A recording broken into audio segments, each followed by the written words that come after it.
Hello and welcome to Ophelia Sourdough Creations.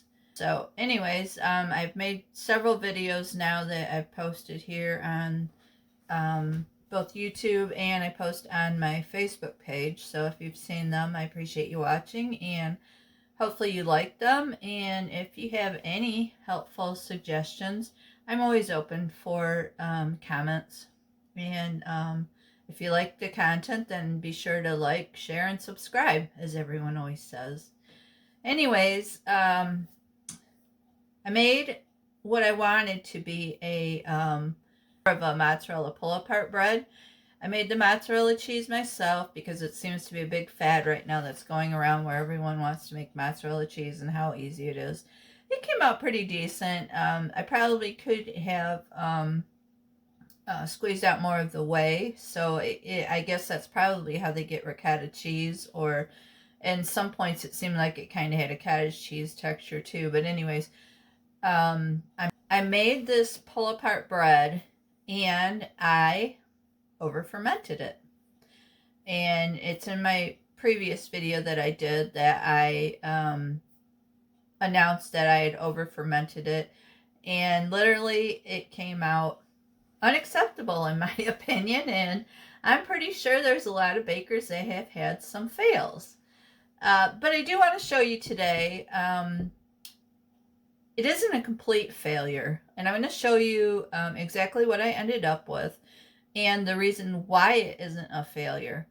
And just want to, I said in a previous video that I wanted to be intentional with you guys as a baker, giving you exactly what happens here in my kitchen and things that I can learn from. And so let's take a look at what I've got. One of them's almost completely gone. So as I said, it wasn't a complete failure, but let's take a look at what I've got. This is the one that hasn't been eaten yet. And as you can see, because I over fermented it, it's pretty flat. It did rise, or maybe it just settled into the middle, so it's a complete slab. But it smells good, and I can tell you from experience, it is good, and it is bread, and it does taste good. It's obviously got some cheese up in here, but what I ended up doing was I had made some wild rice soup, and I ended up cutting it into croutons, which a lot of people, if they have something that fails, they suggest cutting it into croutons, because it does, you can come back and use it then. You can use croutons for almost anything that you would like to have. But anyways, I'm going to talk to you while I cut this into croutons, and let's explore some of the things that we could do with this. And I don't know what you want to look at, me or me cutting this, but anyways, I guess we'll go this way.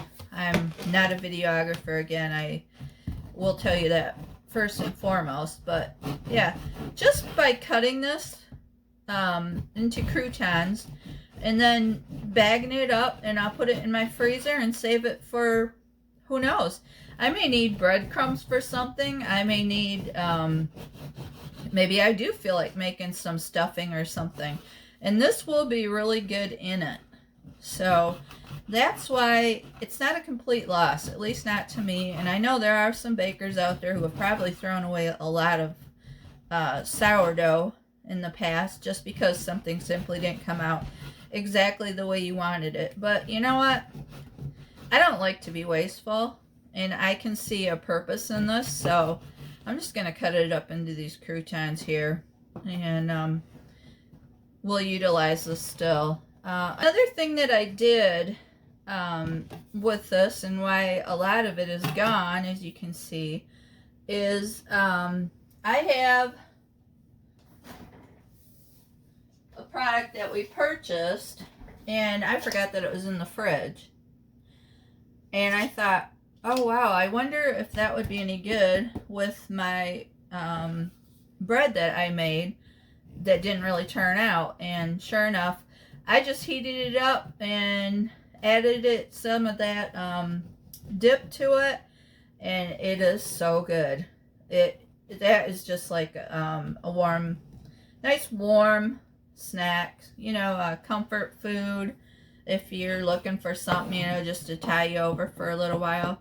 The thing I like the most about sourdough is the simple fact that it's natural in the sense that I baked it. I know exactly what's in it. I know that it's healthy, and I know that it's good. So let me get this cut up just a little bit more, and then I'm going to bag it. But as I said, this is not a complete loss. And that's something that you got to remember no matter what you're doing, what you're making. But this is not a complete loss, thankfully. Now, I have had things that I have had to throw away. And I just hate doing it because everything costs money. And you want to be, you don't want to have a lot of cost loss in your house, obviously, when you buy a 25-pound bag of flour. You want to utilize that flour the best that you can, and especially when you're baking bread. So, some takeaways that I have with regard to my failed attempt at pull-apart bread.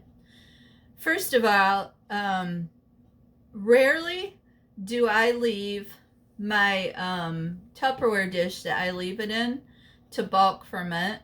Rarely do I leave that in the oven overnight, especially with the light on.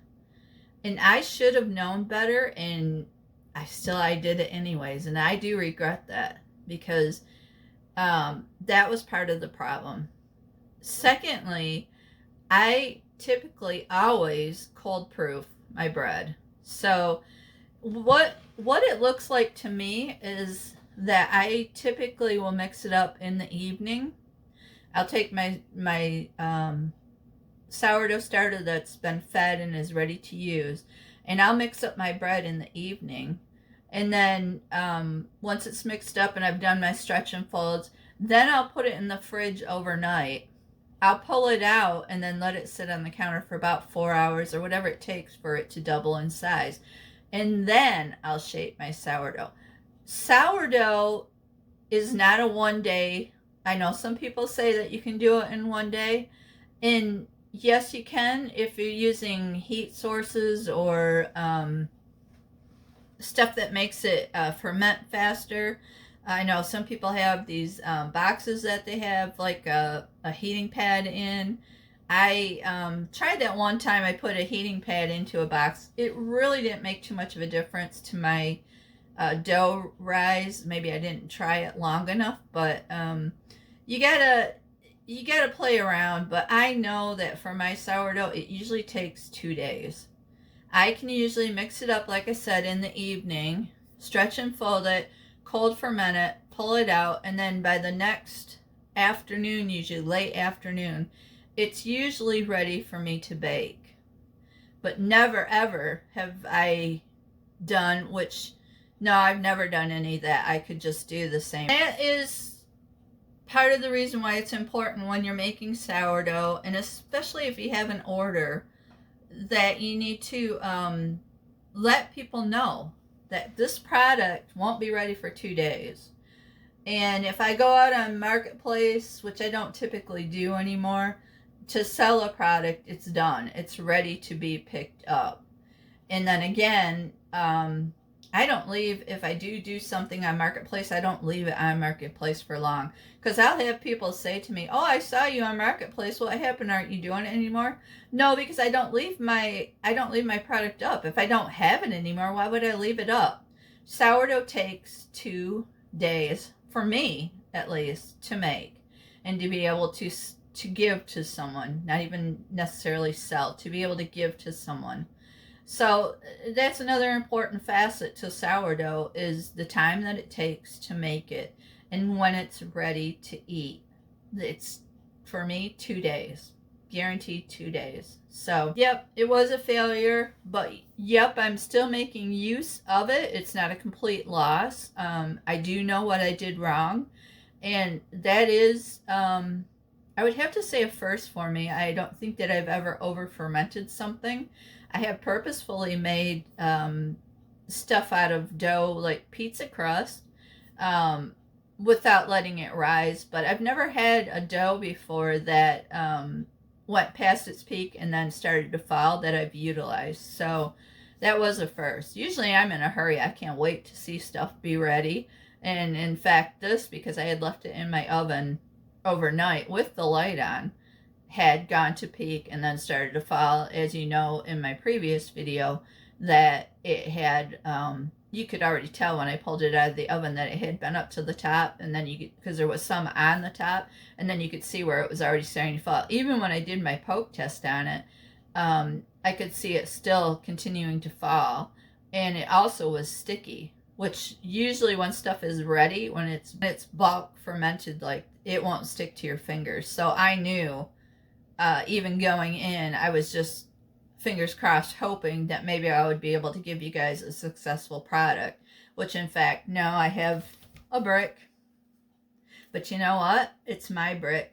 I own it. So we'll just, yeah. I enjoy this, and I enjoy sharing this information with you guys, because it can be really frustrating making sourdough. You have to keep trying. You can't quit trying. You have to keep trying. So I encourage you all to keep trying. And if you like this content, please be sure to like, share, subscribe, and I'd love to hear your feedback on this topic. And we are ready to bake again. Ophelia is there, and we'll be back. Thanks for watching.